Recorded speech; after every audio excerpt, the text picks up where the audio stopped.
Cancer, obésité, diabète, infertilité et j'en passe. Tous les jours, tu risques ces maladies sans le savoir. Tous les jours, tu es au contact et ingères des substances qui détruisent ta santé. Ce sont les perturbateurs endocriniens. T'as sûrement déjà entendu parler de leur nom à la télé ou sur ton téléphone sans vraiment t'en soucier. Surtout de ce que c'était et des conséquences terribles que ça peut avoir sur le corps. Ils sont présents partout mais il y a quelques moyens pour essayer de s'en protéger. Mais avant de donner des conseils sur comment t'en protéger, je vais d'abord t'expliquer vraiment ce que c'est. Parce que perturbateurs endocriniens, c'est pas vraiment clair. Bon déjà il y a perturbateur, donc on se doute que ça va perturber un truc. Mais le mot obscur c'est vraiment endocrinien. Qu'est-ce que ça veut dire? Déjà le système endocrinien, c'est le système hormonal. Ce système c'est comme un réseau de messagers chimiques dans notre corps. Ces messagers, appelés hormones, sont produits par des glandes. Les glandes peuvent être la thyroïde, la surrénale, les ovaires. Et elles envoient des hormones qui aident à réguler les choses importantes de notre corps. Par exemple, la thyroïde l'aide à contrôler la façon dont notre corps utilise l'énergie. Tandis que les surrénales gèrent notre réaction au stress. Et vraiment, la bosse des glandes, c'est vraiment l'hypophyse qui, elle, agit un peu comme le chef d'orchestre du corps. En fait, l'hypophyse, elle envoie des signaux aux autres glandes pour vérifier que tout fonctionne bien, etc. Bon, en gros, les hormones, c'est giga important pour la procréation, le fonctionnement psychologique, le fonctionnement physique. Vraiment, c'est giga important. Donc, si tu t'amuses à perturber le système, ça va être compliqué quoi. Pour ton corps, c'est pas joli à voir. Bon, ça t'as bien compris, mais à quel point ça peut être dangereux. Faut que tu comprennes que les perturbateurs endocriniens sont un peu comme des intrus qui s'incrustent dans ton corps. Et ça fout vraiment une cacophonie au niveau de tes systèmes hormonaux. Donc cette intrusion peut générer toute une série de problèmes sérieux pour ta santé, comme le cancer par exemple. Ces substances s'amusent à brouiller les signaux que tes hormones envoient, ce qui ouvre la porte à la croissance incontrôlée de cellules qui devraient pas être là, ou vraiment de perturber le fonctionnement normal des cellules. En fait, quand t'as des perturbateurs endocriniens, t'es confronté au risque accru de développer des cancers comme ceux du sein, la prostate. Et donc les perturbateurs endocriniens sont comme des perturbateurs de l'ordre naturel du corps qui sèment le chaos dans les systèmes de régulation. Mais c'est pas tout, en fait si t'as comme projet de fonder une famille, les frérots vont compliquer les choses. Parce que la conception peut devenir vraiment un gros défi, avec des risques de complications dans la grossesse. Même une fois que le bébé est là, il existe des risques potentiels d'anomalies pour le bébé. Certains perturbateurs endocriniens sont soupçonnés de contribuer à l'obésité en perturbant les hormones qui régulent la faim et le stockage des graisses, comme la leptine par exemple. Ce qui explique en partie l'obésité qui grandit de plus en plus. Donc en parlant de poids, les intrus qu'on appelle les perturbateurs endocriniens peuvent provoquer aussi des troubles métaboliques qui peut donner le diabète de type 2. Comme je disais tout à l'heure, ils interagissent avec le pancréas en imitant un peu certaines molécules qui mènent à des problèmes de glycémie. Après, il y a aussi des problèmes cardiovasculaires, cardio-respiratoires. Comme t'as bien compris, tout cela se déroule parce que ces intrus, ils détruisent l'équilibre qu'il y a au niveau de tes cellules pour une reproduction et un développement sain. Sauf qu'en fait, c'est un véritable casse-tête pour les chercheurs parce que comprendre précisément comment ça se produit, ça reste assez complexe. Mais ce qui est sûr, c'est que les enjeux sont énormes et qu'ils appellent à une réduction drastique sur le long terme des perturbateurs endocriniens. Juste pour nous protéger sur le long terme. Alors après, certains d'entre vous me diront, si je suis en dessous de la limite, tout va bien. Bon, ça, on avait déjà eu l'idée au 6e siècle. Il y a un gars qui s'appelait Paracels, qui était un médecin et un peu alchimiste suisse. Et ce gars a lancé une idée énorme qui disait que rien n'est poison, tout est poison, c'est la dose qui fait le poison. C'est une phrase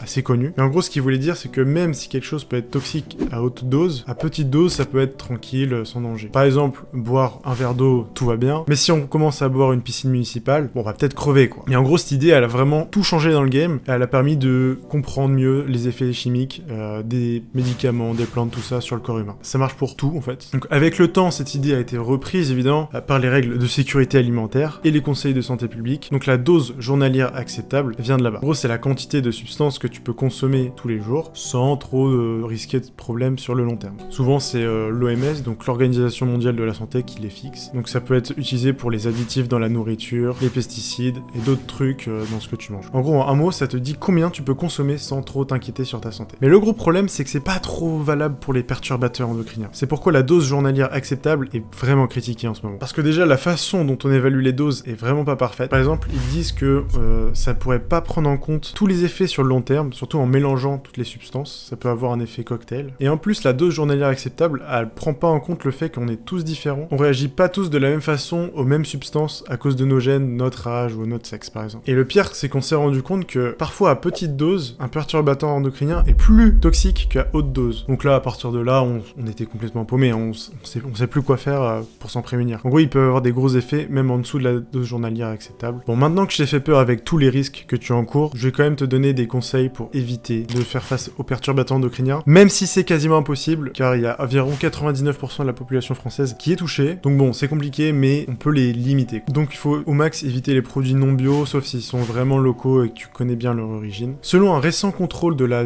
DGCCRF, donc 63% des fruits non bio et 43% des légumes non bio contiendraient des résidus de pesticides. La plupart de ces pesticides sont des perturbateurs endocriniens, ce qui signifie que la consommation d'aliments non bio augmenterait le risque d'exposition à ces substances. Privilégier les produits bio, ça contribuera non seulement à protéger ta santé, en réduisant l'exposition aux perturbateurs endocriniens, mais en plus tu peux favoriser l'environnement. C'est important de nos jours, vu que l'environnement il commence à occuper une place majeure dans nos vies, on en prend soin tranquillement, et en plus on prend soin de sa santé. Après il y a aussi certains aliments qui peuvent perturber pas mal, je pense notamment au soja. Le soja, il est souvent considéré comme une alternative saine, mais il est important d'examiner de plus près son impact sur le système endocrinien, et tu vas voir qu'il y a quand même pas mal de choses à dire dessus. Donc déjà dans le soja, il y a des composés phytoœstrogènes. En gros, ce sont des substances végétales qui sont similaires aux œstrogènes, qui sont les hormones sexuelles féminines. Sauf que la consommation excessive de ces phytoœstrogènes peut être liée à des problèmes de reproduction, surtout chez les hommes en affectant la qualité du sperme et le fonctionnement des testicules. En plus, les phytoœstrogènes, ils peuvent avoir un gros impact sur la thyroïde, en entravant l'absorption d'iode, ce qui est essentiel à la production d'hormones thyroïdiennes, ce qui peut contribuer à des problèmes de fonctionnement thyroïdien avec des conséquences sur le métabolisme et notre énergie. Après, je dis pas qu'il faut plus du tout consommer de soja, mais il y a surtout des populations plus à risque d'avoir ces effets. Je pense notamment aux personnes qui ont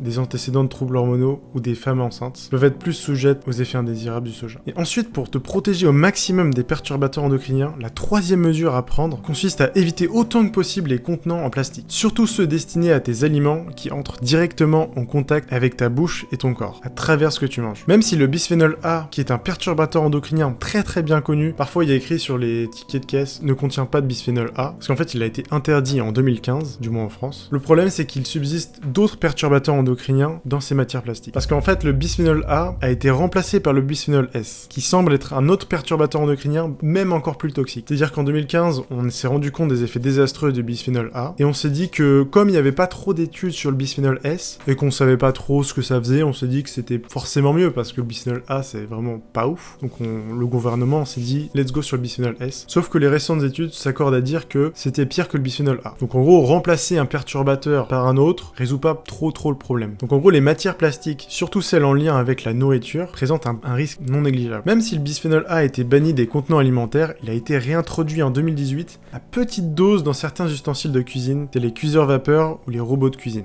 Parce que vraiment, le bisphénol A, c'est super pratique, ça résiste giga bien à la pression, à la température, tout ça. Donc... Et en plus, ça coûte vraiment pas cher, qu'évidemment qu'on s'en sert, on s'est régalé avec ça. En gros, faut être très vigilant à l'égard des contenants. D'autres types de plastique, comme les films étirables, peuvent contenir ce qu'on appelle des phtalates, qui sont encore d'autres perturbateurs endocriniens. Pour limiter l'usage des films alimentaires contenant des phtalates, tu peux les remplacer par des films à base de cire d'abeille ou de tissu, qui peuvent en plus être réutilisés. Donc dans la mesure du possible, faut substituer le plastique avec le verre, donc privilégier le verre, surtout pour les boîtes de conservation. Donc, en gros, c'est mieux de prendre des contenants en verre que les Tupperware ou les boîtes de conserve en plastique, que l'on voit très souvent. Au moins, si le couvercle il est en plastique, faut s'assurer qu'il touche pas trop les aliments. Et le pire, c'est qu'il est primordial de ne pas chauffer les boîtes en plastique comme ça au micro-ondes, parce que la chaleur, elle peut augmenter le transfert de molécules plastiques vers tes aliments. En gros, l'idéal, c'est vraiment de faire chauffer dans du verre. En adoptant ces précautions, tu contribues à minimiser ton exposition aux substances potentiellement dangereuses présentes dans les plastiques. Et le quatrième conseil pour éviter les perturbateurs endocriniens, ça va être de limiter au maximum les produits ultra transformés. C'est les aliments que tu achètes dans un emballage avec plein de couleurs, très marketé, tout ça. Donc les plats préparés, les chips, les conserves, tout ce qui est préparé, c'est des aliments ultra transformés. Donc évite-les au maximum parce que en plus d'avoir une valeur nutritive quasi nulle, et donc c'est un peu des calories vides, hein, on va pas se mytho. Donc les calories vides, c'est des calories qui ne servent pas vraiment, qui viennent juste avec une valeur énergétique, mais sans nutriments avec une vraie valeur pour ta santé et ton corps. Donc ces aliments ultra transformés contiennent des additifs qui sont très souvent soupçonnés d'être des perturbateurs endocriniens, encore une fois. Et quand c'est des plats transformés non bio, c'est encore pire. Connais la chanson, parce que quand c'est bio, il y a moins d'additifs, donc il y a moins de risques. Donc en gros, la marche à suivre, tu la connais, faut privilégier au maximum les produits bruts, comme les fruits, les légumes, qui sont vendus sous leur forme naturelle. Ce qui va te permettre de prendre le contrôle sur la consommation que tu as de tes plats à la maison, ce qui garantit que tu sais exactement ce que tu manges. Donc si tu peux, prends des trucs bio, locaux, et c'est nickel. Cinquième conseil, c'est au niveau des poêles. Il est vivement recommandé de réduire l'utilisation des poêles anti-adhésives, par exemple les Tefal, donc c'est super pratique quand tu fais ton petit poulet, mais il faut être vigilant parce que le revêtement libère des composés, notamment un perturbateur appelé le PFOA, peut se mélanger à ta nourriture, mais si tu choisis quand même ce type de poêle, n'attends pas qu'elle soit rayée avant de la changer parce que c'est à ce moment-là qu'il y a le plus de risques. Ou sinon, une alternative que tu peux envisager, c'est d'opter pour des poêles et des casseroles en inox avec un fond un peu plus épais, et avant de poser les aliments, faut bien chauffer la poêle ou la casserole, ce qui va réduire les risques d'adhérence des aliments du petit poulet. Cette petite astuce simple permet de t'affranchir de l'utilisation des poêles anti-adhésives, tout en assurant la sécurité dans tes repas en gros. En intégrant ces conseils dans ta routine alimentaire, prends des mesures concrètes pour minimiser l'impact des perturbateurs endocriniens. Et le dernier conseil que je peux te donner pour limiter ton exposition aux perturbateurs endocriniens, c'est de restreindre un peu la consommation des gros poissons bien gras. Après, je t'encourage énormément à inclure du poisson gras dans ton alimentation, parce que c'est littéralement la meilleure source d'oméga 3 à mes yeux. Et si aujourd'hui je devais te conseiller un complément alimentaire, ce serait sûrement l'oméga 3, parce que énormément de gens sont en carence d'oméga 3. Les oméga 3 sont des acides gras qui sont vraiment essentiels, et il est trop courant d'en manquer de nos jours, ce qui contribue au processus inflammatoire dans notre corps. Donc en limitant ta consommation de gros poissons gras, tu prends une mesure proactive pour maintenir un équilibre sain, tout en garantissant un apport nickel en oméga 3. Cependant, je ne t'encourage pas à intégrer n'importe quel type de poisson gras dans ton alimentation. L'idée est de privilégier les poissons gras de début de chaîne, c'est-à-dire les petits poissons consommés par les plus gros. Mais pourquoi ce choix? Tout simplement parce que les petits poissons n'auront ni le temps, ni la capacité physique d'absorber une quantité excessive de perturbateurs endocriniens, comme le mercure ou le PCB. En conséquence, ils vont moins accumuler de perturbateurs endocriniens dans leur gras. C'est là que réside la problématique des poissons gras, car ils stockent des perturbateurs endocriniens dans leur gras, ainsi dès qu'il s'agit d'un poisson gras, les risques augmentent. Et donc en optant pour la consommation de poissons plus petits en début de chaîne, comme la sardine, le maquereau, le hareng, tu bénéficies des bienfaits des oméga 3 sans les inconvénients liés aux gros poissons. Évite donc les gros poissons tels que le thon ou le saumon, qui sont vraiment monstrueux. Il faut donc préférer les plus petits. Donc je t'avais dit les maquereaux, les sardines, les harengs, parce qu'ils sont moins chargés en perturbateurs endocriniens, mais ils restent quand même assez riches en oméga 3. Bon, en gros, plus le poisson est petit, mieux c'est, car il a mangé moins de perturbateurs endocriniens. C'est pourquoi je recommande notamment l'huile de krill. C'est une huile qui vient d'une petite crevette. C'est un micro-organisme qui est extrêmement gorgé en oméga 3 et très peu saturé en mercure et en PCB. Ça parce qu'il se situe au tout début de la chaîne alimentaire, vraiment on est au tout début. Il y a encore plein d'autres aliments où on t'a fait croire que c'était bon pour la santé, mais je t'expliquerai ça dans une autre vidéo. En tout cas, si elle t'a plu, n'hésite pas à t'abonner et à commenter si t'as des questions. Des bisous.